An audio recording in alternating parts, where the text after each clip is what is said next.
Eh, Hola a todos, a todas mis estudiantes del primero medio A. Bueno, ya me conocen, soy el profesor Patricio. A partir de ahora tendremos un trabajo en conjunto con el profesor Andrés de castellano.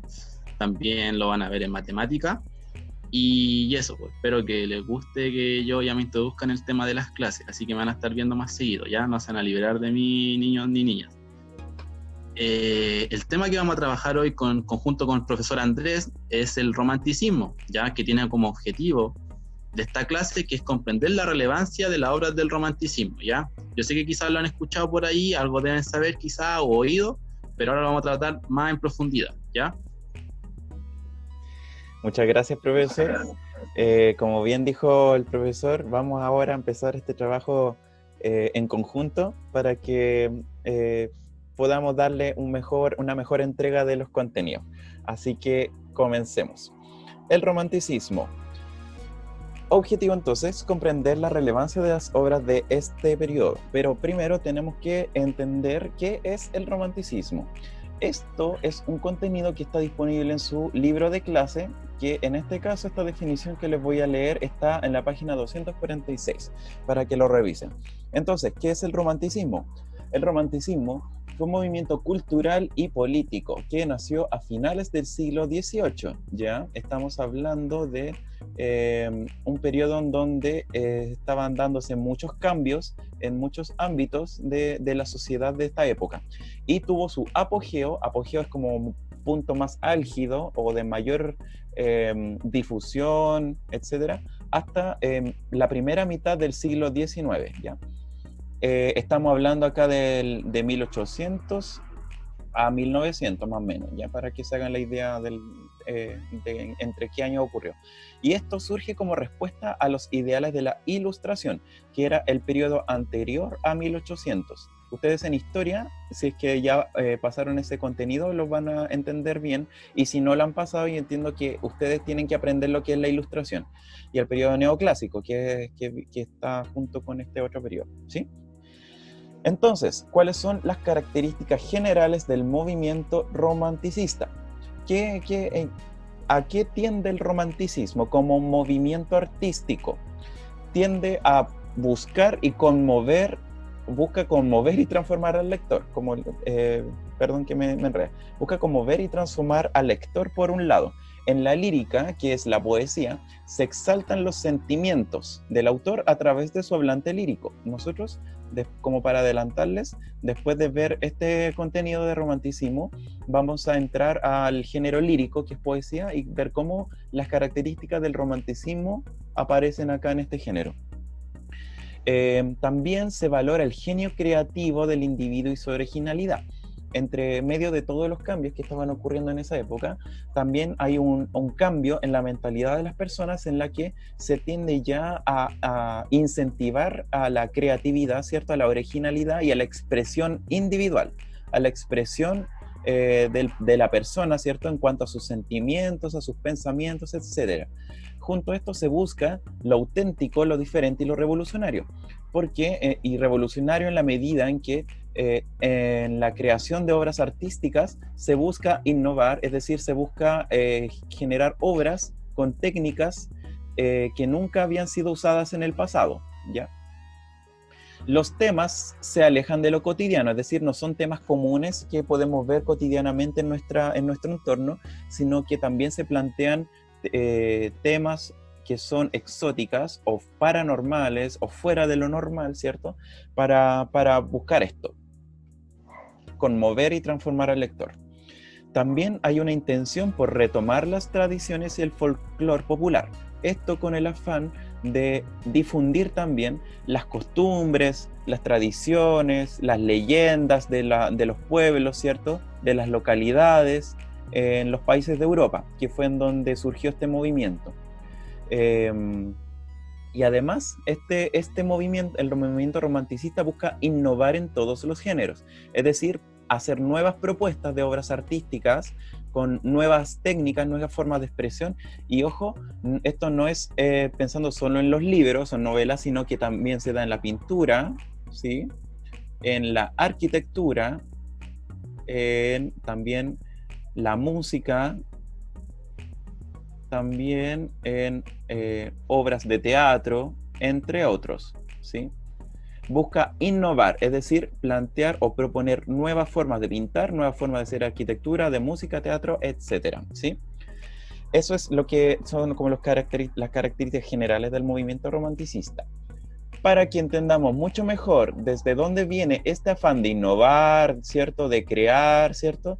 Tenemos que entender el contexto histórico del siglo XVIII en adelante. Esto está en la página 280 de su libro. Como les decía, el siglo XIX fue un periodo que estuvo caracterizado por profundos cambios políticos, económicos y sociales, y que además fueron estos cambios los que llegaron a inspirar a la gente para crear nuevas obras artísticas. En ámbitos políticos, ¿qué estaba ocurriendo? Los gobiernos de las monarquías absolutas son reemplazadas por democracias liberales, es decir, es un periodo en donde caen los gobiernos de la realeza, ¿cierto? Hay un cambio acá de formas de gobernar. Ya no vemos que son los reyes los que están gobernando y los que dominan a las clases bajas, sino que eso se reemplaza, ¿cierto?, por las democracias, por la elección popular de representantes del pueblo. Y además propugnadas por la clase social que en ese minuto estaba surgiendo, que es la burguesía. En ámbitos económicos, se imponen doctrinas liberales económicas, ¿cierto? Se tiende mucho a la libertad económica, es decir, de las personas darle la libertad de proponer negocios, por ejemplo, lo que hoy día entendemos como pymes, ¿cierto? Allá en esa época es algo que comienza a surgir, empiezan a surgir las pymes. Entonces, libertad de trabajo, de capitales, esto se refiere a ganar dinero, porque antes del siglo XIX, las personas no ganaban dinero con su propio trabajo, sino que vivían a favor del rey, ¿cierto? En la medida en que el rey les sustentaba sus necesidades básicas. Acá, ahora las personas tienen la posibilidad de surgir económicamente, y además se innovan en los medios de producción. La revolución industrial fue muy importante para esto, porque gracias a la innovación de las tecnologías y de la producción masiva, también insta a las personas a crear ciertos productos que puedan ser masificados a la población, y entre estos también está la imprenta, ¿cierto? La producción masiva de copias de libros que ahora, y desde esta época en adelante, comienza a ser masivo, es decir, comienza a llegar a más personas en la medida en que los métodos iban siendo más novedosos. Sigamos. Y en ámbitos sociales, las poblaciones y las ciudades crecen en la medida en que se iban optimizando las formas de producción de alimentos, por ejemplo, y también se iba avanzando en la medicina, ¿cierto? La población comienza a crecer y las ciudades también. Desaparecen los estamentos, que eran estas clases que existían con la realeza, que estaba la nobleza, ¿cierto? Los campesinos, más abajo estaban los siervos, ¿cierto? Ya, eso se elimina y comienzan a surgir las clases sociales que conocemos hoy día como clases bajas, clases medias, clases altas, ¿cierto? Donde además el único rasero, es decir, sus posibilidades de modalidad, o sea, de movilidad entre clases, es su capacidad económica. Ya no es como lo era antes del siglo XIX, donde si nacías pobre o nacías siendo esclavo, morías siendo esclavo, sino que ahora se da la posibilidad de, dependiendo de tu ingreso económico, moverte entre las clases bajas, medias y altas. La iglesia empieza a perder poder económico y social, y acá es la burguesía, es decir, esa población que era capaz de mantenerse y sustentarse de forma como de por sí mismas, no dependiendo así como de un ente superior como la realeza, se convierte en la nueva clase dominante. Y todos estos cambios, todo esto que ocurrió, llega a inspirar y a proponer ciertos principios y ciertas características del movimiento artístico para expresarse, para crear obras artísticas, etc. ¿Sí? Ahora, profesor Patricio, si me puede ayudar con esta parte, sí, para poder explicar cuáles eran los principios y rasgos del romanticismo. Claro. Bueno, luego de la explicación del profesor Andrés en relación a lo que es el contexto, ¿por qué el contexto? Porque todo pasa por algo, ¿cierto? Porque a nuestro alrededor no está sucediendo cosas. Luego que él hizo esta explicación del contexto, ahora vamos a cambiar un poco, dar un giro a lo que son las características específicas de lo que son, o sea, de lo que es el romanticismo, ¿ya? Se destacan tres grandes y vamos a ir explicándolas una por una.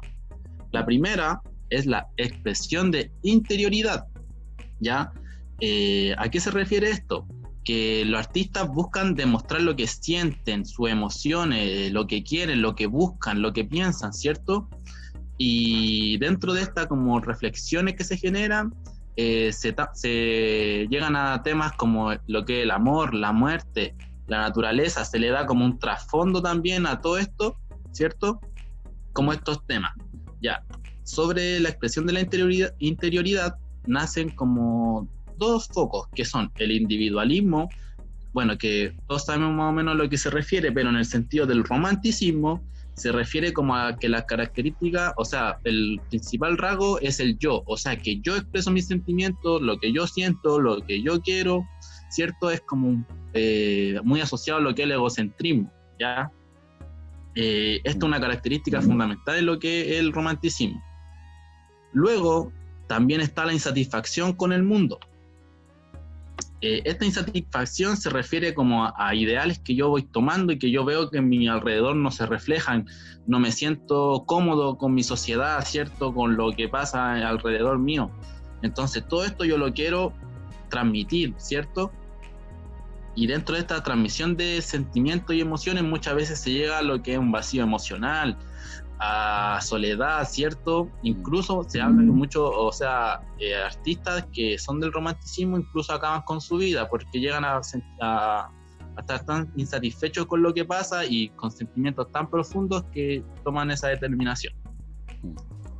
Otro de los puntos de los rasgos o principios que se plasman en el romanticismo es el afán de la libertad, ¿ya? ¿A qué se refiere este afán de libertad? Ellos quieren, como ya hemos dicho muchas veces con el profesor, ellos quieren expresarse, decir lo que sienten y piensan, ¿ya? Y dentro de estos pensamientos está la rebeldía, pero una rebeldía asociada al romanticismo se refiere a dejarse de lo establecido y comenzar con temáticas nuevas, con nuevas formas de escritura, ¿ya? Donde ellos puedan desarrollar sus temas, pero de una forma, como ya dije, que no ha sido trabajada de antes, ¿ya? Se desafía el tema también como el tema de la sociedad, como un rechazo. ¿Por qué? Porque no se siguen reglas, tanto sociales ni como artísticas, como ya se le decía, y se busca también como buscar como personas o rebeldes que puedan dudar de lo que ya está establecido.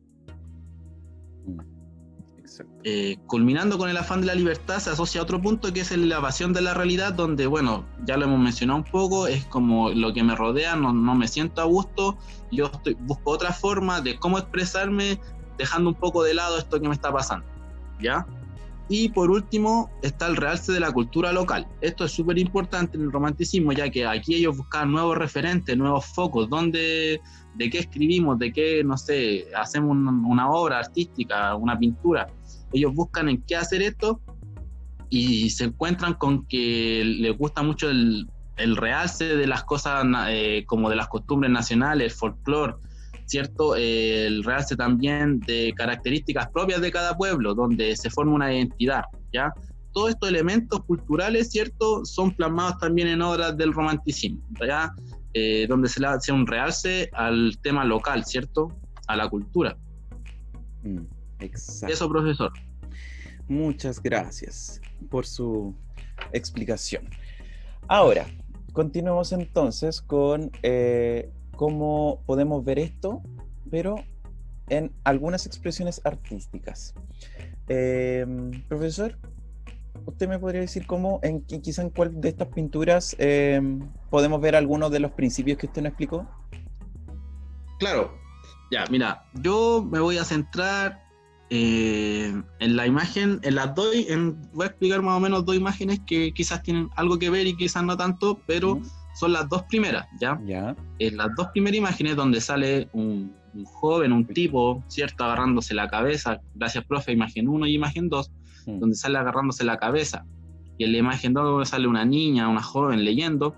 Los principios que yo visualizo dentro de estas pinturas, por ejemplo, el tema del individualismo, ¿cierto? Donde hay una persona que está retratada en esta obra. Por ejemplo, en la obra número 2, la niña está leyendo, ¿cierto? Es un acto súper personal, donde uno se entrega a lo que el libro en este caso. Y por ejemplo, en la 2, donde igual se ve o sea, en la imagen 1, donde se ve un tipo solo. Ese tipo solo yo igual lo puedo asociar también a un poco al tema de los sentimientos que ya hemos conversado, ¿cierto? O cómo él se ve con una cara un poco como de duda, incertidumbre, quizá un poco de, no sé si rabia, pero varios sentimientos en conjunto que hacen que él tenga una cara un tanto como de nerviosismo, ¿cierto? También se está rascando la cabeza, que son como movimientos muy estereotipados cuando uno no está como a gusto, ¿cierto? Y todo eso se ve expresado en esa obra. A mí me da la sensación de que está mucho esto de la expresión de la interioridad, en la medida en que se expresa facialmente, ¿cierto? Y podemos saber más o menos qué es eso que está sintiendo. ¿Cómo lo sabemos? Se puede saber como, digamos, como la forma en que se agarra la cabeza, ¿cierto? El pelo, también su cara, estos ojos entreabiertos, ¿cachai? Como medio saltones. Sí. Entonces, eso como que me da mucho a entender eso, como que se expresa, entiende mucho a expresar un sentimiento, una emoción, ¿cierto? Claro, gracias profe por ese detalle. Y usted, profe, ¿cuál me podría, bueno, ya expliqué las dos primeras, quizás las dos últimas, ¿cómo asocio el tema de los principios, esto que recién expliqué, con esta obra artística? Sí, miren, bueno, yo en estas dos de abajo, vamos a ponerle pintura 3 y pintura 4, en la pintura 3 yo veo mucho esto del realce de la cultura local en la medida en que acá vemos una escena, esta es una escena del naufragio de una fragata, me parece que era alemán o francesa, no recuerdo bien, bueno, pero un naufragio en donde se ven las personas que están acá pidiendo ayuda, ¿cierto? Y además se expresa o se tiende mucho a esto de la angustia, las personas que están como pidiendo auxilio, digamos, miren, esta persona acá, por ejemplo, y también esto de la muerte, hay personas acá que están muertas, ¿cierto? Otra persona acá como que está esperando que las rescaten, etcétera. Yo veo que esta es el realce local porque retrata un momento donde para una nación que fue Alemania o Francia, esta situación generó mucho revuelo, generó mucha indignación también. Entonces el artista lo que quiso hacer con esta pintura era retratar un momento en donde se generara esto, ¿cierto? Y que además fue algo que pasó con una localidad, ¿ya? No se ve tan tangible, digamos, porque no hay otros símbolos patrióticos, como sí los hay en la pintura 4, ¿sí? ¿Cierto, profesor? Claro. Símbolos patrióticos, por ejemplo, con la bandera. La bandera es un símbolo patriótico, porque es un símbolo de identidad nacional, ¿cierto? Acá podemos ver mucho más esto del realce de la cultura local, porque, de lo local, perdón, porque esta pintura se llama La libertad guiando al pueblo, en donde es un momento de periodo, como un momento previo a la Revolución Francesa, antes de ir al Palacio de Versalles, parece que se llama el Palacio de Francia, donde hay una persona que está, digamos, instando a las demás a que se rebelen, digámoslo así. Entonces esto es nacional porque es de la Revolución Francesa, ¿cierto? Es un hito de la Revolución Francesa. Entonces por eso es local, porque es propio de Francia. Y además también está este otro periodo, o sea, este principio del afán de libertad, ¿cierto? ¿Cierto, profesor? Porque... Claro, eso es lo que se expresa, yo creo, en la obra también, como tú lo has mencionado, Andrés. Claro, porque, a ver, el afán de libertad porque el pueblo, ¿cierto? El pueblo francés se está alzando contra el gobierno que los oprime, ¿cierto? Entonces, eso es lo que ocurre bueno, antes de que lograran, ¿cierto?, la revolución, hay un sentimiento de unidad nacional, ¿cierto?, donde las personas se reúnen y todas juntas marchan hacia el objetivo común, que es derrocar al gobierno. Entonces, en la medida en que hace eso, se lleva a cabo esto, porque queremos liberarnos del gobierno que nos oprime, que no nos deja vivir tranquilos, digámoslo así, ¿cierto? Claro. Exacto. Muy bien. Muchas gracias, profesor, por su intervención.